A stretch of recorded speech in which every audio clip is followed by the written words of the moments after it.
Ever wonder what happens when pride meets consequence? When a man pushing a mop gets dismissed as nothing, overlooked by everyone who sees only the uniform and not the warrior underneath? In Houston's most elite training facility, a decorated fighter was cleaning floors while an Instagram-famous trainer was building an empire on arrogance. The trainer saw weakness. He saw an opportunity for humiliation. What he didn't see was the storm he was about to unleash. One punch would shatter more than a jaw. It would expose the rot beneath the surface and spark a movement that would reach millions. This is the story of how the most dangerous person in any room is often the one everyone underestimates. William Hayes moved his mop across the polished floors of Elite Strike Academy just after sunset. At 42, his hands told stories. Knuckles that had known thousands of impacts, fingers that wrapped tape with muscle memory, palms calloused from years of training others to survive. But tonight, those hands only gripped cleaning supplies. The academy occupied the top floor of a converted warehouse in downtown Houston, all exposed brick and floor-to-ceiling windows. Neon lighting cast everything in shades of electric blue. This was where tech millionaires paid premium rates to learn combat from social media personalities who'd never stepped into a real cage. Derek Kane ruled this domain. 35 years old, built like a statue carved from marble, he'd accumulated 200,000 Instagram followers by posting highlight reels of himself dominating paying clients. His actual fighting record consisted of 3 amateur bouts, all losses, but his students didn't know that. They only knew the image he projected, the alpha, the warrior king, the man who'd teach them to tap into their primal power for $300 an hour. Will kept his head down as Derek's voice boomed across the facility. The younger man was demonstrating a spinning kick for a cluster of admirers, his movements flashy but technically unsound. Will noticed. Years of real training made it impossible not to, but said nothing. He'd learned silence over the past 3 years. "Hayes!" Derek's shout cut through the electronic music pulsing from overhead speakers. "You missed a spot." "Right here." He pointed to a section of floor Will had cleaned minutes earlier. Will approached with his mop. Before he could respond, Derek's foot connected with his back, sending him stumbling forward. The bucket tipped, water spreading across the pristine floor. Laughter rippled through the watching students, phones rising to capture the moment. "Maybe if you focused on your actual job, instead of watching real athletes train, you'd do it right the first time," Derek said, loud enough for everyone to hear. He emphasized the word real in a way that made his meaning clear. "You're not one of us. You'll never be one of us." Will pulled himself up slowly. His daughter's face flashed through his mind. Maya, 17, sitting at their small kitchen table under dim lighting, working through calculus homework. She believed her father was just a janitor, nothing more. That belief kept food on their table and a roof overhead. So Will swallowed the burn in his throat, picked up his mop, and continued cleaning. Rebecca Mills watched from behind the reception desk. As the academy's operations manager, she'd witnessed Derek's behavior for months now. Her desk drawer contained documentation, incident reports she'd filed with corporate that mysteriously went nowhere. Derek owned 30% of Elite Strike. That stake made him untouchable. But there was something about Will that troubled her. The way he moved, even pushing a cart of supplies. The way he positioned his feet, maintaining balance without thinking about it. The way his eyes tracked movement with the precision of someone who'd spent years reading opponents. Coach Rivera noticed too. The Mexican veteran had been teaching combat sports for 3 decades. He'd seen thousands of fighters, could spot the real ones instantly. Something about Will's posture, the unconscious defensive positioning of his shoulders, the way his hands naturally formed proper fists when he thought no one was watching, it all screamed professional training. That night, after the facility emptied, Rivera found Will standing before the full-length mirrors. The janitor was moving through combinations in slow motion, each strike flowing into the next with textbook precision. Jab, cross, hook, uppercut. The movements were clean, economical, devastating. Rivera cleared his throat. Will froze. "How long?" Rivera asked simply. Will's shoulders sagged. Golden gloves, 4 regional championships between 2003 and 2007. Then military service, 8 years as a hand-to-hand combat instructor. Another 7 years coaching after that. Rivera let out a low whistle. "Why are you here?" "Pushing a mop." The answer came quietly. "My wife. Cancer. Every cent I had went to treatment. When she passed, I was left with nothing except Maya. 17 years old, brilliant, deserves everything. This job pays $12 an hour. It keeps her in school, keeps her fed. That's all that matters. Does she know? No, and she can't. If she knew what I gave up, she'd blame herself. Better she thinks I'm just her dad who cleans floors." Rivera studied the man before him. Derek doesn't know what he's dealing with. "And he won't," Will replied firmly. "I just need to keep this job." But fate had different plans. 3 days later, Derek was training Justin, his prize student, a tech entrepreneur's son who'd just lost an amateur tournament due to poor defensive technique. Derek was demonstrating a choke defense, but his form was wrong, dangerously wrong. Will was mopping nearby. The words escaped before he could stop them. "That's going to get him hurt." The music stopped. Every head turned. Derek's face went crimson. "What did you just say?" Will tried to backpedal. "Nothing. Sorry, No, please share your expertise." Since apparently a janitor knows more about fighting than a professional coach. The mockery in Derek's voice drew nervous laughter from the students. Will's jaw tightened. He thought of Maya, thought of the bills due next week, thought of everything he'd already sacrificed. "I said what I said. That technique is wrong. Keep teaching it that way, and someone's getting seriously injured." Derek's eyes glittered with malicious excitement. He'd been waiting for this, for Will to step out of line, to give him justification for what came next. "Okay. Big man wants to prove himself." Derek gestured toward the octagonal cage dominating the center of the facility. "Let's see what you've got. Unless you're just talk." Will shook his head. "I'm here to work, not to fight." "Then admit you're nothing but a janitor running his mouth about things he doesn't understand." The trap was perfectly laid. Refuse and be humiliated. Accept and risk everything. But something in Derek's sneering face, in the way he'd spent 3 years grinding Will down, made the decision. "Fine." 1 round. The students rushed to form a circle around the cage. Phones emerged everywhere. This would be content gold. Derek the Alpha putting an uppity employee in his place. Rebecca Mills grabbed her own phone, but for different reasons.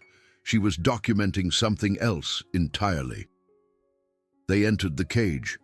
Derek bounced on his toes, playing to his audience. Will stood still, hands at his sides, face calm. That stillness made Rivera smile from the sidelines. He recognized it, the quiet before controlled violence. 3 minutes, Derek announced. "When I knock you out, you quit." "Tonight. Clear?" Will didn't respond. He was breathing deeply, centering himself. 15 years of training had taught him patience. 3 years of humiliation had taught him control. Together, they made him something Derek couldn't comprehend. Derek charged forward with a wild haymaker, the same telegraphed movement he taught his students, all power and no precision. Will slipped it by inches, the fist passing harmlessly beside his head. Derek threw again. Will weaved, making it look effortless. The crowd's energy shifted. This wasn't going according to script. Derek lunged with a kick. Will sidestepped, his footwork textbook perfect. He wasn't hitting back, just moving, making Derek chase shadows. 30 seconds in, Derek was already breathing hard, frustration mounting. "Stand still!" Derek shouted. "That's not how fighting works," Will replied quietly. Rage replaced strategy. Derek threw everything he had, hooks, uppercuts, wild combinations. Will avoided them all, hands still at his sides, demonstrating the vast gulf between them without landing a single strike. The students watched in stunned silence. Justin whispered to the person beside him, "The janitor is making Coach look foolish." Rivera nodded approvingly. "He's giving a lesson," showing the difference between performance and skill. 2 minutes in, Derek was exhausted. His technique had devolved into arm punches, his defense completely abandoned. Will decided it was time to end this. He stepped forward into range. Derek saw an opening, loading up one massive overhand right, putting his full weight behind it. The same punch he'd knocked out countless students with when they weren't defending properly. Will waited until the last possible moment. As Derek's fist descended, he pivoted slightly, angling his body, and threw a single left hook. The precision was surgical, traveling the shortest distance, landing with perfect timing on Derek's jaw, exactly where knockout power lived. The sound echoed through the facility like a gunshot. Derek's eyes rolled back before his knees buckled. He collapsed in a heap, unconscious before hitting the mat. Silence. Absolute silence. Then, chaos erupted. Students shouted. Phones captured everything. Rebecca hit record on her own device. Will immediately dropped to check Derek's breathing, ensuring he was okay. That simple gesture, concern for a man who'd tormented him, said everything about who Will truly was. Derek came to after 30 seconds, confused and humiliated. The first thing he saw was Will's face above him, checking for injury. The second thing he saw was 50 phones pointed at them both. "You okay?" Will asked genuinely. Derek shoved him away, scrambling to his feet. His kingdom had crumbled in front of everyone. The video would be everywhere within the hour. His reputation, his brand, his entire identity shattered by one punch from a janitor. "This isn't over," Derek hissed. "Not even close." He was right. The fight was only beginning. By morning, the video had exploded across the internet. Janitor destroys arrogant trainer with single punch, hit 500,000 views in hours. Comment sections flooded with reactions. "Perfect technique," wrote former fighters. "That's what real skill looks like. Controlled, precise, no wasted movement." The hashtag Justice for Will trended nationally. Maya saw it during lunch period at school.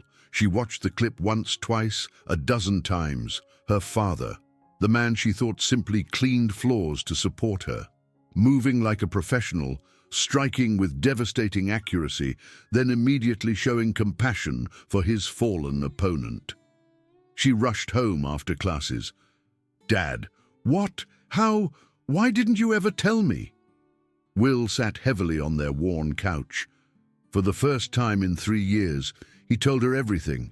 The championships, the military service, her mother's illness, and the impossible choices that followed.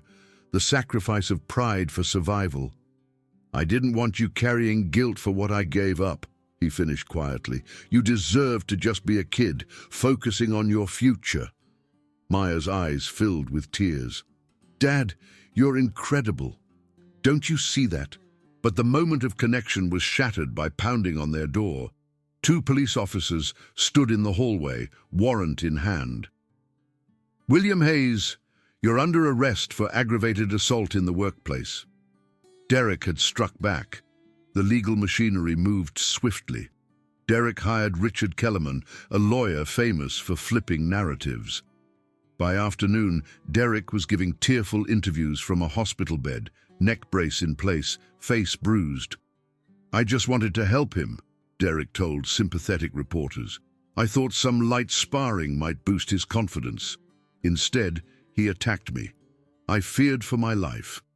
The crawl across news channels read, "Trainer brutalized by employee with hidden violent past." Will sat in a holding cell, facing 5 years in prison. His court-appointed attorney, Jennifer Walsh, was blunt about his chances. "They're painting you as a trained weapon who deceived everyone. The prosecution argues you deliberately hid your background to eventually attack someone. It doesn't look good. Outside, Rebecca Mills sat at her desk staring at the folder in her drawer. 3 years of documented incidents. Derek calling Will boy repeatedly. The racial undertone unmistakable. Derek forcing unpaid overtime.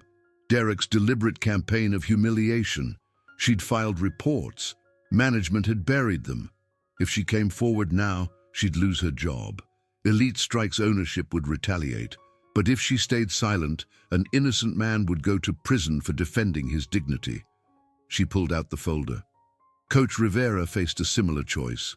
He'd secretly recorded Derek over recent weeks, bragging about his plan to provoke Will, using degrading language, discussing ways to force the janitor to either quit or explode. The recordings were damning. They also meant ending his own career at Elite Strike. He looked at the audio files on his phone, then at the news coverage showing Will in handcuffs. The decision made itself. The courtroom was packed for opening arguments.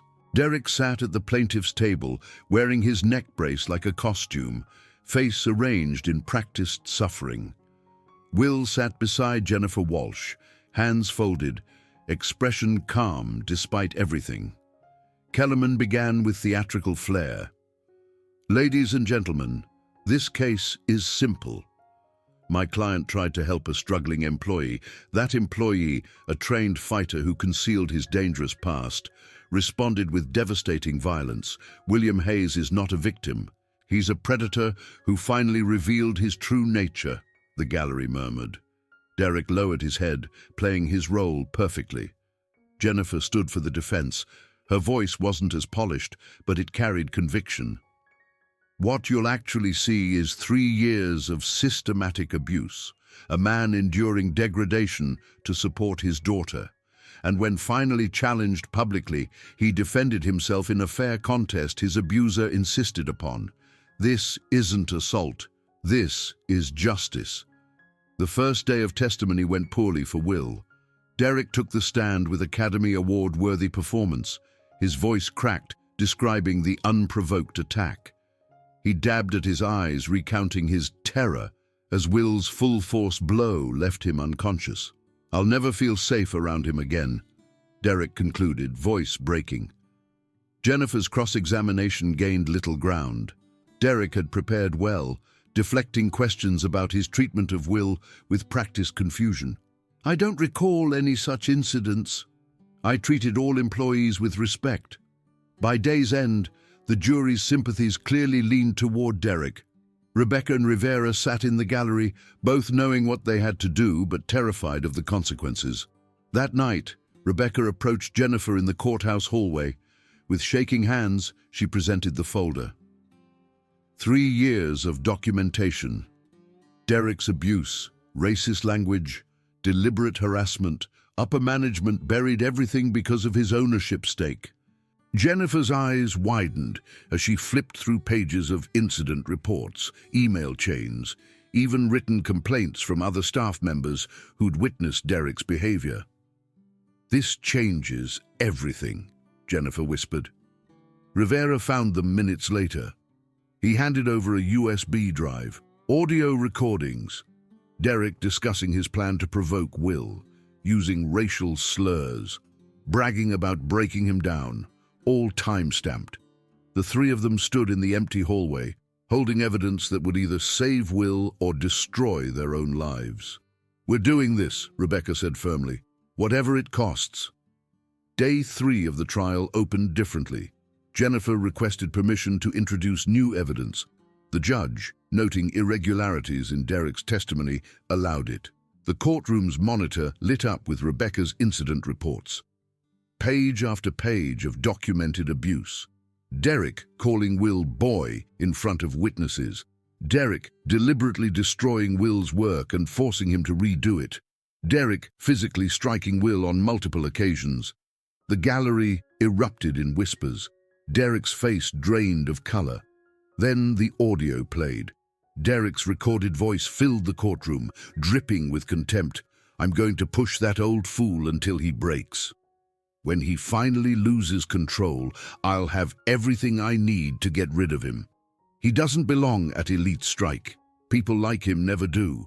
The jury's expressions shifted instantly. Several members sat back, arms folded, eyes hard. Jennifer called Rebecca to the stand. The manager's voice trembled but held steady as she detailed 3 years of watching Derek systematically abuse Will and others. I reported everything.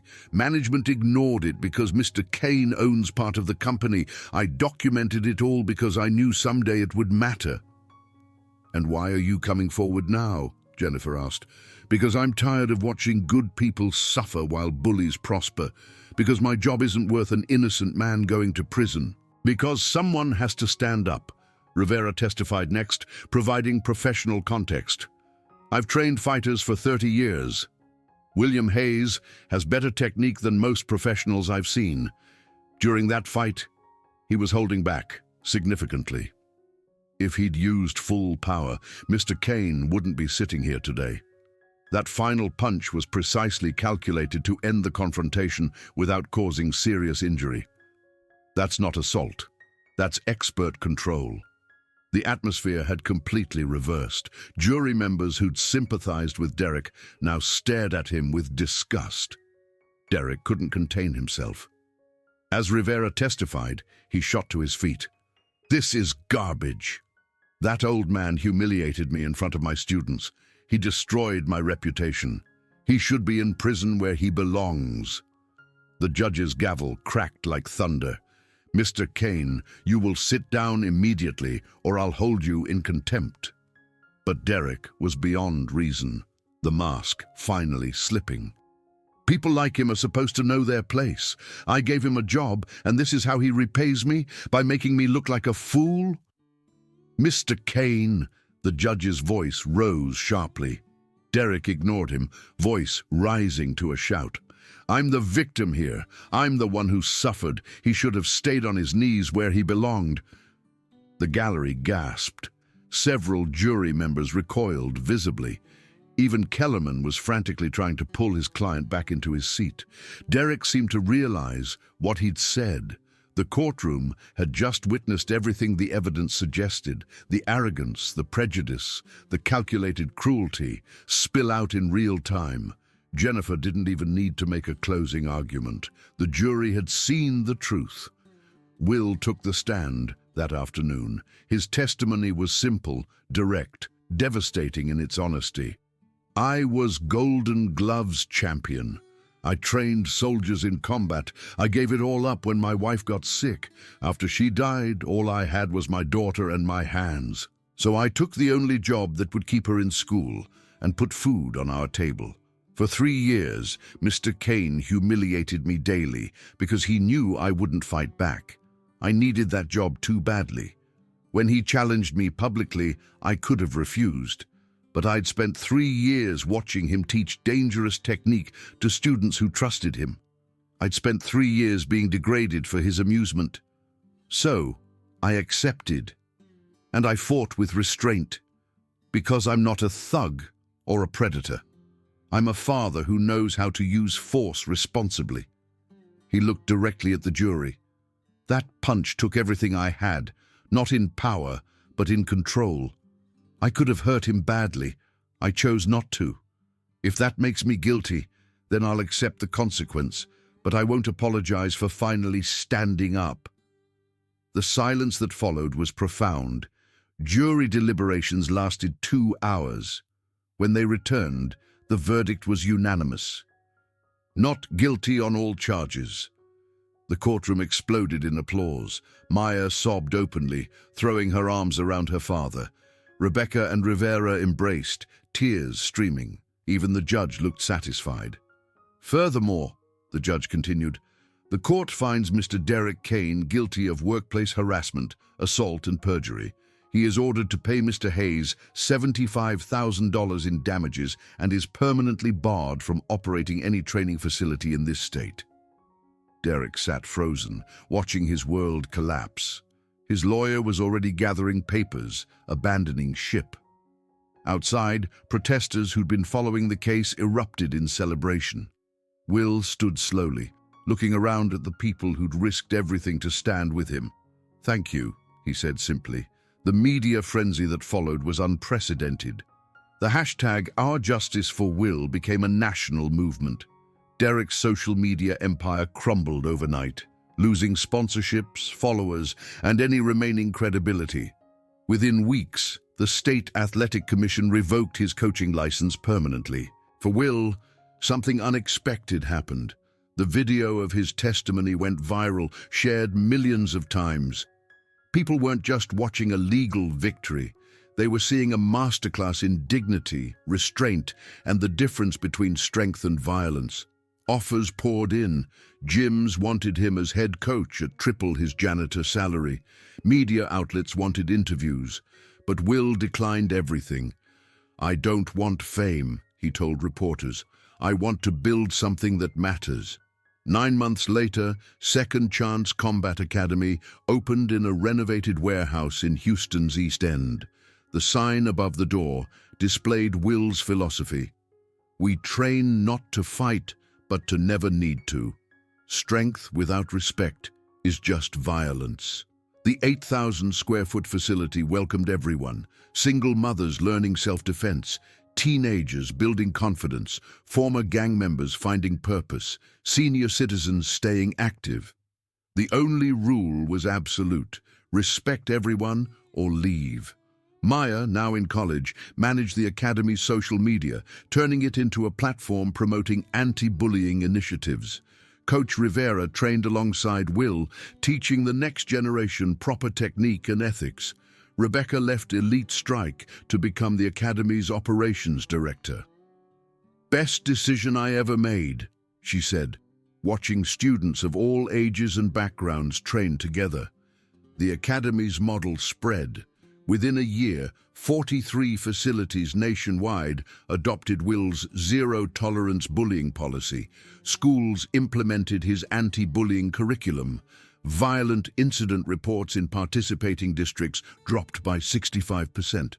Will was invited to speak at the National Martial Arts Conference. Before thousands of coaches and fighters, he delivered a message that resonated far beyond combat sports. A true fighter isn't measured by knockouts or victories. A true fighter knows when to stop, when to show mercy, when to use strength to protect rather than dominate. The most important lesson I can teach isn't how to throw a punch. It's knowing you don't have to. That's real power. The standing ovation lasted 5 minutes. Derek Kane, meanwhile, faded into obscurity. His attempt to rebuild his reputation in Nevada failed when locals recognized him. His social media accounts, once commanding hundreds of thousands of followers, now sat dormant. The comment that haunted him most, appearing again and again wherever he tried to resurface. "Isn't this the guy who got knocked out by a janitor? He'd wanted to be remembered as an alpha, a warrior king. Instead, he became a cautionary tale about pride and consequence." 2 years after the verdict, Netflix released Second Chance: The William Hayes Story, a documentary chronicling the journey from janitor to movement leader. It became one of the platform's most watched releases, inspiring countless people facing their own struggles. On the documentary's premiere night, Will sat with Maya in their still modest apartment, watching their story unfold on screen. His daughter leaned against his shoulder. "You proud of what we built?" she asked. Will thought about the academy, the students whose lives had changed, the movement spreading across the country. He thought about the man he'd been, broken, humiliated, invisible, and the man he'd become. "I'm proud we survived," he said quietly. "Everything else is just grateful." At Second Chance Academy the next morning, 200 students lined the mats for opening ceremony. Will stood before them, no longer the man pushing a mop, but still the same person who'd endured 3 years of degradation for love of his daughter. "Today we train," he told them. "Not to hurt anyone, not to prove we're tough. We train so we can choose peace from a position of strength. We train so we understand that real power is restraint. We train so no one ever has to feel small again. The students responded in unison, voices echoing through the warehouse. Respect, dignity, defense. Will smiled, thinking of everything that led to this moment. The humiliation that built character, the knockout that sparked justice, the trial that proved truth matters, the movement that changed lives. He'd been overlooked, dismissed, degraded. They'd forgotten how dangerous he could be, not because of his fists, but because of his unshakable integrity. And in the end, that made all the difference.